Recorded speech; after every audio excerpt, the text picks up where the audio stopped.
नमस्कार, सत श्री अकाल, राम राम सा, खमा यानी वड़क्कम, प्रणाम। आप सभी का ऑल्टरनेट मीडिया में फिर से स्वागत है। हमारे साथ जुड़े हैं Umesh Agarwal ji, founder and editor of India Chronicles dot in. आगे बढ़ने से पहले सभी व्यूअर्स से रिक्वेस्ट है, प्लीज लाइक, सब्सक्राइब और शेयर करना ना भूलें। उमेश अग्रवाल जी का एक बहुत इंटरेस्टिंग पॉइंट ऑफ व्यू है। He has done a lot of research in Pakistan, Afghanistan. He's been keeping a continuous focus on the developments in the two countries.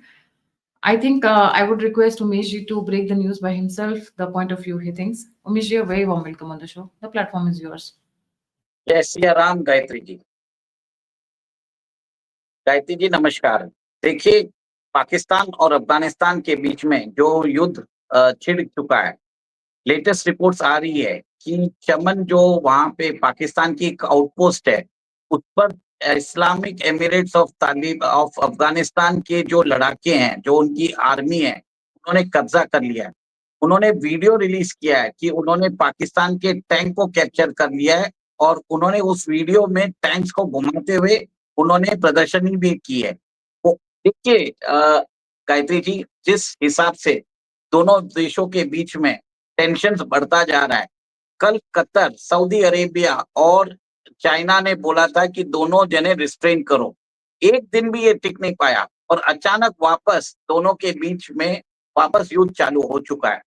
अब 4 दिन पहले जब काबुल के अंदर पाकिस्तान के फाइटर जेट्स ने वहां पे हमला किया था, उसके बाद जो नेक्स्ट दिन अक्टूबर 12 को तालिबान के लड़ाके जो हैं, उन्होंने पाकिस्तान के बॉर्डर एरियाज पे 6 आउटपोस्ट पे हमला किया था।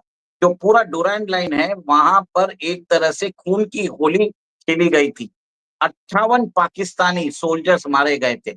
और जिस हिसाब से जो सिचुएशन बन रही है, तहरीक तालिबान जो पाकिस्तान के अंदर है, उन्होंने बोला है कि जो 7 रिजवी की पार्टी है, तहरीक लबैद के साथ उन्होंने एक अलायंस की बात की वो भी की जा रही है। और आज जो पंजाब के अंदर जो सिचुएशन चल रही है, पाकिस्तान के पंजाब सिचुएशन में, वहां पे 7 रिजवी और उनके भाई अनस रिजवी को गिरफ्तार कर लिया गया है।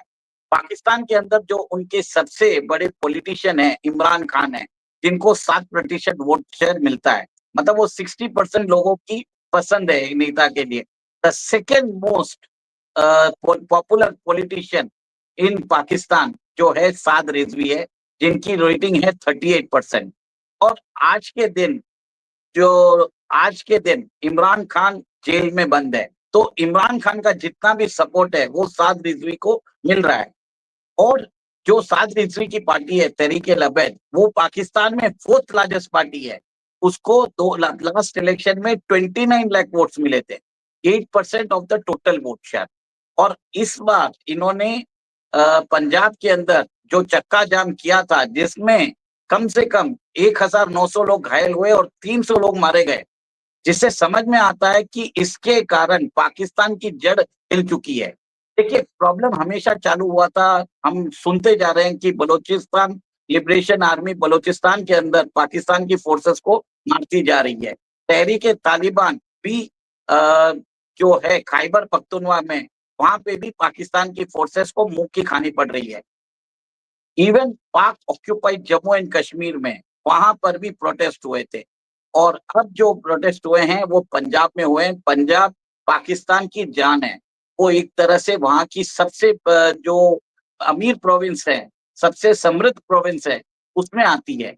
वहां पे तहरीक लबैद जो है, अपनी जो संख्या है वो बढ़ाता जा रहा है।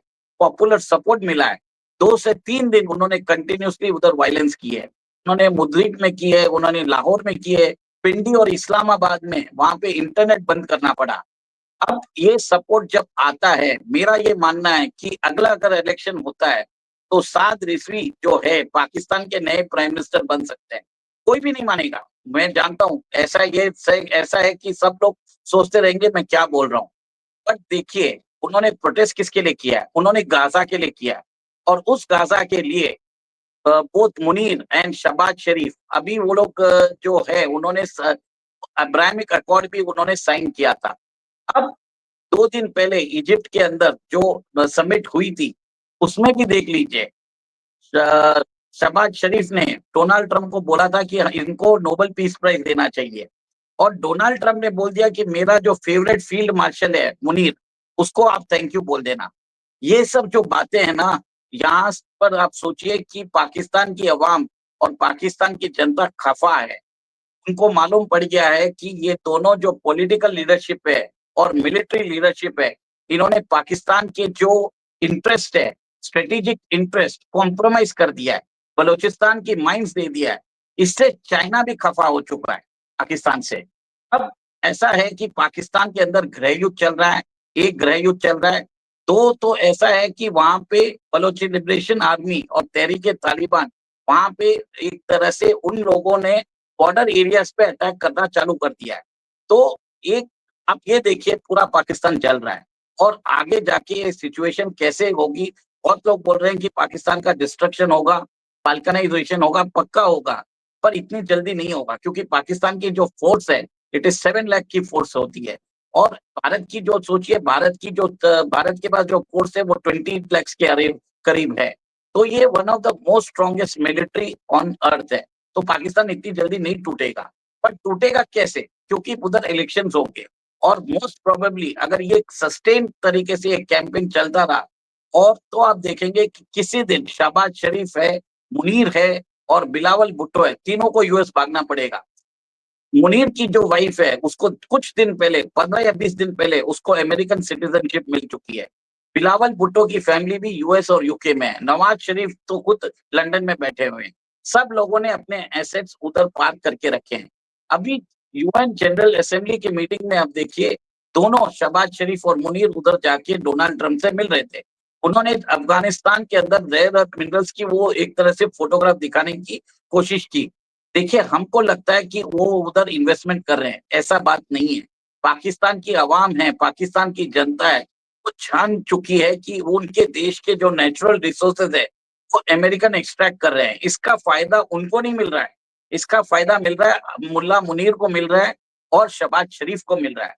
गायत्री जी, इससे क्या होगा, देश के अंदर एक जन चेतना जाग चुकी है, वहाँ पे आक्रोश बढ़ चुका है और पंजाब में जिस हिसाब से जो प्रोटेस्ट हुए हैं, लोग पुलिसमैन के कपड़े निकाल-निकाल के बेचे गए हैं और ये कंटिन्यूअस वायलेंस जो हो रहा है, इससे समझ में आ रहा है कि पाकिस्तान एक तरह से प्रॉब्लम में घिर चुका है। अभी एक ही तरीके से वहाँ पे अमन और शांति आ सकती है, जब मुल्ला मुनीर और ये शहबाज शरीफ दोनों को हटाया जाएगा और वहाँ पे ऑलरेडी बातें चालू हो चुकी है। क्योंकि पहलगाम सिनेरियो के बाद देखिए, पाकिस्तान ने जिस हिसाब से भारत के ऊपर हमला किया और उन मुँह की खाई और उसके बाद वहाँ पे सिचुएशन खराब हो रही है और अमेरिका के चरणों में जाके बैठ गया, अवाम उसको माफ नहीं करेगी। वहाँ पे सिविल राइट्स तो ये तो सिर्फ झांकी है। पूरी ट्रेलर ये तो सिर्फ आपने ट्रेलर देखा है, पूरी फ़िल्म अभी बाकी है। उसमें एक तरह से ड्रामेटिक इवेंट्स होंगे। अभी तो ऐसा भी हो सकता है कि तालिबान धीरे-धीरे स्ट्रॉन्ग होता जा रहा है और पाकिस्तान आर्मी में एक रेडिकलाइज्ड फोर्स भी है, जो सीक्रेटली तालिबान को सपोर्ट करती है। देखिए, तालिबान के पास अगर देखा जाए तो इतने हाईटेक वेपनरी नहीं है, फिर भी वो एक तरह से पाकिस्तान की फोर्सेस के साथ जीत रहे हैं। इसका मतलब ये है कि पाकिस्तान आर्मी की कुछ एक सीक्रेट सेल है, वो उनको सपोर्ट कर रही है। तो देश के अंदर जो रेडिकल राज है, वो लेके आना चाहती है और आगे जाके साद रिज़वी जो पॉपुलैरिटी है, वो बढ़ेगी। क्योंकि देख लीजिए, इमरान खान जेल में है, उनका पॉलिटिकल करियर एक तरह से खत्म हो चुका है और शहबाज शरीफ और बिलावल भुट्टो दोनों करप्ट हो चुके हैं। तो आज कोई ऑप्शन नहीं है पाकिस्तान में और पाकिस्तान की आज जो 4th लार्जेस्ट पार्टी है, वो साद रिज़वी की तहरीक-ए-लबैद पार्टी है। इसको आगे जाके चुनाव में फ़ायदा मिलेगा। Saad Rizvi may become the prime minister of Pakistan और उसको इंस्टॉल कौन करेगा? इस्लामिक एमिरेट ऑफ अफ़गानिस्तान और वहाँ पे जो पाकिस्तान के अंदर रेडिकलाइज़्ड जो ग्रुप है, जो सीक्रेट रेडिकलाइज्ड ग्रुप है, जो अभी तालिबान की सपोर्ट कर रहा है, वो इसको इंस्टॉल करेंगे। हमने हमेशा देखा है कि Pakistan has installed a regime in Afghanistan. ये अब रिवर्स होता जा रहा है। देखिए, लोग अभी तक मानेंगे नहीं, पर जिस हिसाब से सिचुएशन डेवलप हो रही है, आप ये देखेंगे कि आगे जाके प्रोटेस्ट नॉर्मल हो जाएँगे पाकिस्तान में। कहीं न कहीं प्रॉब्लम होंगे। देखिए, अभी पीओजेके में लास्ट वीक प्रॉब्लम चल रहा था। वो खत्म हुआ, इमीडिएटली पंजाब में चालू हुआ। पंजाब में बंद होगा, कल सिंध में चालू हो जाएगा क्योंकि सिंध के लोगों को पानी नहीं मिल रहा है। सारा पानी पंजाब में जा रहा है। तो कब तक सिंध वाले चुप बैठेंगे? तो ये सब तो सर्कुलर मोशन में चलता रहेगा कि एक प्रोविंस में खत्म हुआ, दूसरे प्रोविंस में चालू हो जाएगा। तो इसका ये खामियाजा पाकिस्तान के डिसइंटीग्रेशन में होगा, पर ये धीरे-धीरे होगा और इससे पहले बहुत सारे किरदार इसके अंदर आप देखेंगे जो पाकिस्तान छोड़ के भागेंगे, नए लीडर्स उभरेंगे, फिर वो नहीं संभाल पाएंगे, फिर बाद में एक तरह से आप देखेंगे कि भारत की जो अखंड भारत है वो ग्रेटर अफगानिस्तान के साथ उसका मिलन हो जाएगा, दोनों के बॉर्डर शेयर होंगे। पाकिस्तान के अंदर जो पाकिस्तान पंजाबिस्तान बन के रह जाएगा, बलूचिस्तान भी एक तरह से इंडिपेंडेंट नेशन कार्व हो जाएगा, ये मेरा मानना है। बस इतना ही है गायत्री जी, मेरा ये असेसमेंट है। ये पाकिस्तान के आपके हिसाब से Taliban will support Saad Rizvi as the head of the Pakistani government, आप ये कहना चाहते हैं? यस, आइडियोलॉजी दोनों की मिलती है, दोनों रेडिकलाइज्ड है और इस्लामिक एमिरेट ऑफ अफगानिस्तान और साद रिजवी एक तरह से सेम आइडियोलॉजी शेयर करते हैं और जी, और दोनों मिलके वहां पे एक तरह से सरकार स्थापित करेंगे, पर ये चलने वाली सरकार नहीं रहेगी इमीडिएटली एक बार तो, क्योंकि अभी पॉलिटिकल वैक्यूम हो चुका है पाकिस्तान के अंदर, लीडरशिप कोई है नहीं, क्रेडिबल लीडरशिप नहीं है। इमरान खान जेल में है, दोनों जो लीडर्स हैं शरीफ और भुट्टो दोनों कॉम्प्रोमाइज हो चुके हैं, दोनों विश्वास खो चुके हैं जनता का। मुल्ला मुनीर भी खुद खो चुका है विश्वास जनता का। तो अब कौन बचा है उधर? सबसे हाईएस्ट लीडरशिप कौन बचा है? साद रिजवी है और उसको जो था 3-4 साल पहले ही polled around 38% of popular vote, Imran Khan से पीछे थे वो।